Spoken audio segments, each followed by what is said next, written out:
ప్రతాప్ గారు కావచ్చు, జవహర్ గారు కావచ్చు, ఎవరి మీదైనా సరే వాళ్ళకి ఆధిపత్యానికి అడ్డుకుంటే మటుకు వీళ్ళకి ఇదే.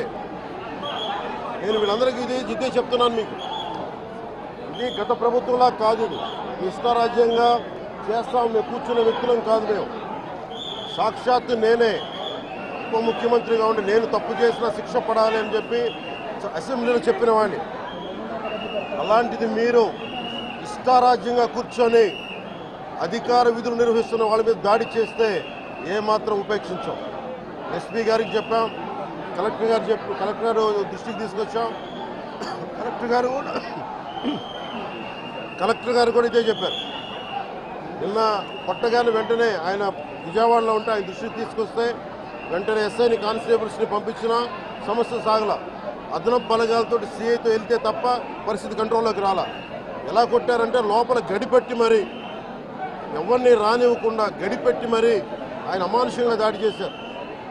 నువ్వు ఎలా వస్తావు ఇక్కడికి? ఎవరో వీళ్ళు చెప్పిన మాటలకి తొత్తులు కావాలి వీళ్ళకి. ఈ రోజున నా దృష్టిలోకి వచ్చింది, ఇది మొదటిసారి కాదు. గతంలో ప్రతాప్ గారి మీద దాడి చేశారు, శేఖర్ నాయక్ గారి మీద దాడి చేశారు, శ్రీనివాసులు రెడ్డి గారి మీద దాడి చేశారు. వీళ్ళకి కులం ఎక్కువ తక్కువ లేదు. వీళ్ళకి అహంకారం నడినెత్తి మీదకి వచ్చి కొట్టుకుంటా ఉంది. అహంకారం తీస్తాం, తోలు తీసి కింద కూర్చోబెడతాం. మీకు ఒళ్ళు ఒక్కొక్కళ్ళకి మీకు ఎక్కడెక్కడ ఉన్నాయో తెలియట్లా. మీకు అహంకారాలు పెరిగిపోయినాయి. మీకు ఆధిపత్యపు అహంకారంతో అధికారుల మీద దాడి చేస్తే మిమ్మల్ని ఎలా తీసుకెళ్లాలో, ఎలాంటి శిక్ష పడాలో మీకు ఖచ్చితంగా చేసి పెడతాం. మీకు ఇష్టారాజ్యంగా చేయకండి.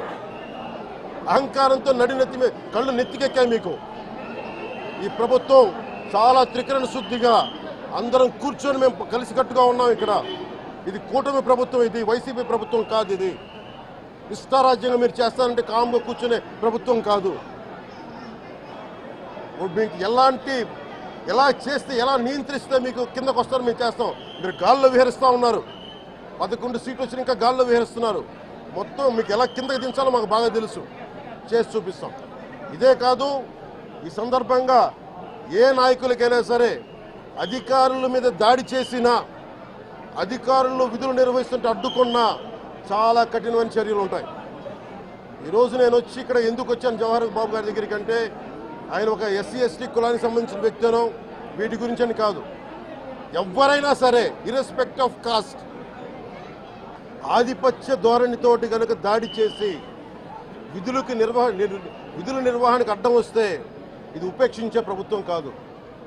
ఎస్పీ గారికి కూడా చాలా స్పష్టంగా చెప్పాం. వారికి ఎవరైతే తప్పించుకొని తిరిగారు ఇంకో 9 మంది, వారిని కూడా పట్టుకోమని చెప్పాం. వారికి తగిన విధంగా కౌన్సిలింగ్ చేయాలి, అలాగే కఠినమైన శిక్షలు పడాలి. మీరు లాయర్లు అయి ఉండొచ్చు గతంలో, మీ చట్టాలు కానీ మీ గతంలో మీ అధికారాలు కానీ ఏవి మిమ్మల్ని రక్షించలేదు. మీరు గుర్తుపెట్టుకోండి. అలాగే ఈ విషయంలో ప్రజలకు కూడా చెప్తా ఉన్నాను, యువతకు కూడా చెప్తున్నాను, ప్రత్యేకించి రాయలసీమ యువతకు కూడా చెప్తున్నాను, మహిళలకు కూడా చెప్తున్నాను.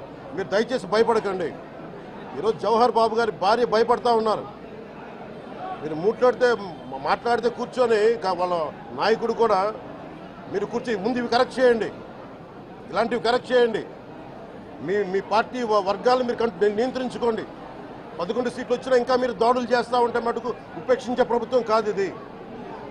అలాగే ముఖ్యంగా రాయలసీమ యువతకు చెప్తున్నాను, ఇలాంటి తప్పులు జరిగినప్పుడు, ఆధిపత్య అహంకారంతో దాడులు చేస్తున్నప్పుడు నిజంగా మీరు ఎదుర్కోండి. మేము అండగా ఉన్నాం మీకు. నాయకులకు కూడా భయపడకుండా మీరు ఎదుర్కోండి, నిలువరించండి వీళ్ళని.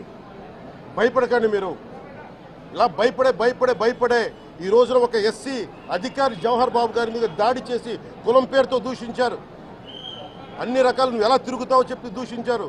నువ్వు వెళ్ళి రిటైర్ అని నేను చంపేస్తామని చెప్పి బెదిరిస్తూ ఉన్నారు. ఇవన్నీ సాక్కూడదంటే కేవలం ఇది పోలీసు ప్రభుత్వాలే కాదు, దీనికి ప్రజలు కూడా దీనికి స్పందించాలి. ఓట్లేసి మన పని అయిపోయిందంటే కాదు, ఇలాంటి వాటికి మీరు బయటకు వచ్చి మాట్లాడాలి. భవిష్యత్తులో ఇలాంటి నాయకులు మళ్ళీ ఎన్నికల్లో పాల్గొనాలంటే కూడా వాళ్ళకి భయం రావాలి. మీరు ఆ స్థితిలో ప్రజలు కూడా దీన్ని అప్రమత్తంగా మీరు కూడా దీనికి బాధ్యత వహించండి. ప్రభుత్వం మీకు అండగా ఉంటుంది.